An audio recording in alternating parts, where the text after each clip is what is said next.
Hey, what's up? This is Jorem. Today we're going to do the unboxing of the BM800 condenser microphone with the Sound Card V8. Up next.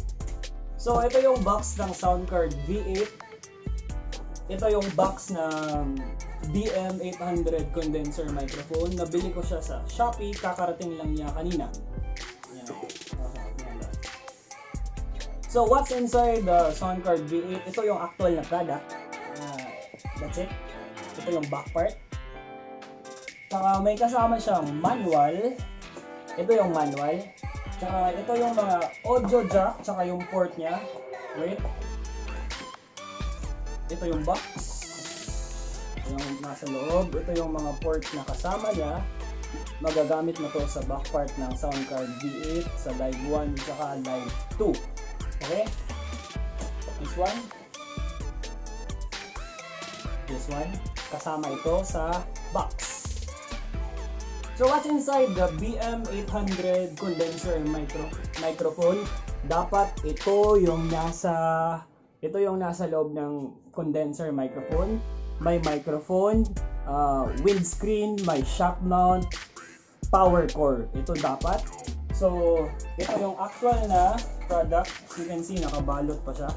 Nakabalot yung BM800 condenser microphone. Ito yung kasama niya na shock mount. Ito yung shock mount niya. Shock mount. Ito yung shock mount niya. Ito shock mount. Okay? Ito dapat. Ito yung power core niya. Ito yung dapat ito yung magko-connect sa Sound Card V8 mo. Ito microphone, ito dapat. Okay? Saka may windscreen siya dapat. Yan yung dapat nasa loob ng BM800 condenser microphone mo pag bibili ka sa SHOPEE.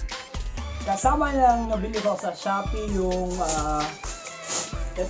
yung microphone. Sabi nila professional microphone stand. So ito yun nakabalot sa plastic. So this is the plastic. That's it. So ito yung actual na stand. May spring siya. Tsaka metal yung kung anong gawa siya. So this is the actual stand. Tsaka kasama ng stand yung pang-ipit sa table kung saan mo siya ilalagay. So feel free kung pwede mo siyang ilagay sa table mo. That's it, sa table mo. Okay. Kasama rin sa BM800 condenser microphone, importante rin to, the pop-up shield. Okay, so what's inside the box? Ito yung box. Ito yung pop-up shield. That's it. Ito yung actual na pop-up shield. That's it. Ito yung pop. Okay. So once again, binili ko siya sa SHOPEE. Later on, I'm gonna tell you kung magkano siya.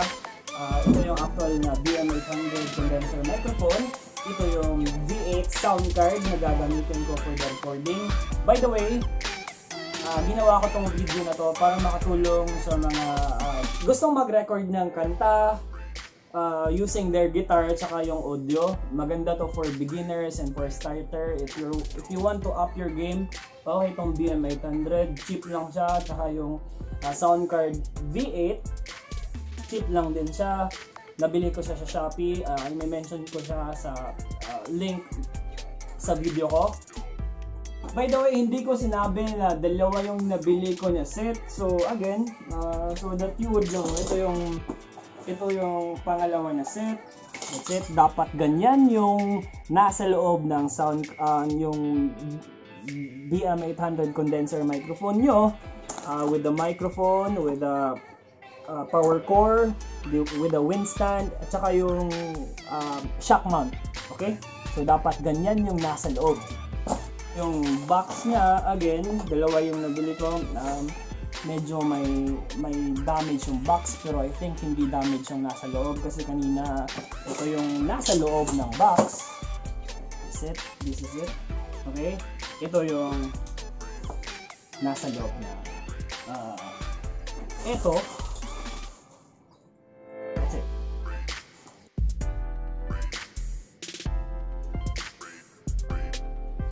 So may sound card V8 ka na, may BM800 condenser microphone ka na. What's next? I'm going to teach you how to set up this. So maraming tutorial sa YouTube, pero I'm gonna do it in a very simple manner para maintindihan nyo. Next is the setup.